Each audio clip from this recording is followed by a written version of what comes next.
my name is Heather Mumm. My player name is Sapphire. So I'm going to talk about pistol rounds, save rounds, eco rounds, and why and when you should buy certain weapons, certain armor, and grenades. When you're a terrorist on pistol round, I'd suggest that at least 4 players on your team should have armor. Your opponents are going to have P2000s or Deagles on the counter-terrorist team, so having armor is going to help keep you alive for longer. However, I'd suggest that at least 1 player should have grenades. It's going to help allow you to have more versatile strats. A good grenade to have is a smoke grenade. You could smoke down in this middle area here, and this is going to help protect you from some Deagles waiting on the other side. You'll be able to get up the catwalk quickly. If you have a flash, it's going to help your team enter into the site. So it's really important for 1 player to at least have a few grenades to allow you to have more strat options, and the rest of your team can have armor, and that's going to keep you alive for longer.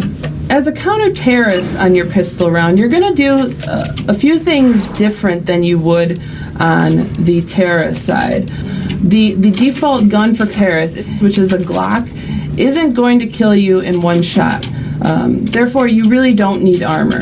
It's more important to have grenades. For example, if you're at the long A here, a quick grenade into this tunnel area is going to stop a rush, and it's going to allow your teammates extra time to rotate. Or if the terrorists are rushing up the catwalk here, a flash is going to slow them down. It's going to allow your teammates from over at the B-bomb site to rotate. It's also great to have a kit, because pistol rounds can come down to really close 1v1 situations. You're not going to have much time to defuse. It's very important to have a kit. Both counter-terrorists and terrorists in Counter-Strike Go, there's the dual Berettas. In older versions of Counter-Strike, only the terrorists were able to buy this gun. It's actually a decent gun, and a lot of people make fun of it. Someone bought dualies and they're just messing around, but it's actually an accurate gun. The nice thing about it shoots incredibly rapidly compared to a Deagle, which you can't spam like this. So it's actually great for rushes.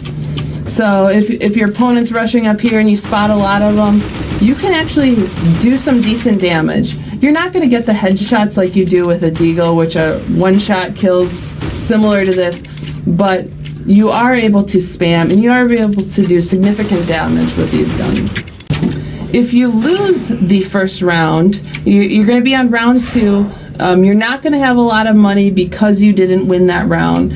So a lot of times it's good to either save completely, just essentially forfeit the round so you can gain money in the next round, or you can buy a Deagle. The Deagle is a pistol, but it's incredibly accurate. It's essentially like the AWP of pistols. You're going to get a lot of 1-shot kills with this if your aim is on. So I'd really suggest that gun. It's only $800. It's enough that you're not wasting your money, but you still have a legitimate chance of winning that round. On Counter-Terrorist 2, if you win the round, it's also great to buy is the Mag 7. It's kind of a 1-shot, 1-kill. You're going to want to be close up to the players. It's not great at long range. It shoots multiple bullets at a time, as you can see here. So you're going to want to play it in close corners. Maybe you can get in this corner and wait for your opponent. You really don't want to make these long-range shots because it's not going to be accurate. You can see the bullets are coming down here even though you're aiming higher. Another second-round gun that's really great to buy is the FAMAS. It's very similar to the Galil. It has a different aspect, though, in that it has both a burst fire and an automatic mode. So the automatic mode is going to be great for close-range combat, while the burst fire is really good for long range. It's going to allow you to be a little more accurate. Automatic, it's great for spamming. So if your opponent's rushing at you, there's 5 men coming your way, it's good to just spam this, pull down to control the recoil. After the second round, even if you lost the first 2 rounds, terrorists are going to start buying AKs. A lot of counter-terrorists aren't going to buy guns yet. That's because they're going to stick with their SMGs, they're going to stick with their FAMASs or their pistols. So an AK gives you a legitimate shot at winning the round. It's essentially a headshot machine. It's also got a great chance of a one-shot, one-kill. It's a lot more accurate than any of the SMGs. So it's a great third-round weapon. It's also a great weapon for the rest of the match, essentially. The last thing I'll say about the economy system is when you're getting into gun rounds, which is usually round 3 and beyond, when both teams have a weapon, the AWP is a fantastic gun. It's incredibly accurate. It's great for long-range combat. It has a single scope and a dual scope. However, when you do get a kill with it, it's only $50 per kill, and it's also one of the most expensive guns.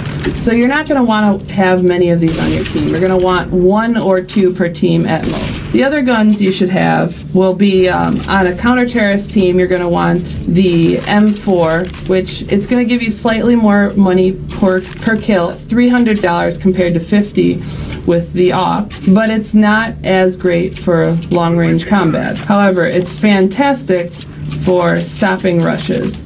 So if your opponent is rushing into the B-bomb site here, you can just strafe over, spray them down, or you can also do a tap maneuver. So by tapping, you're going to be a little more accurate than you would spraying, because you can control the recoil.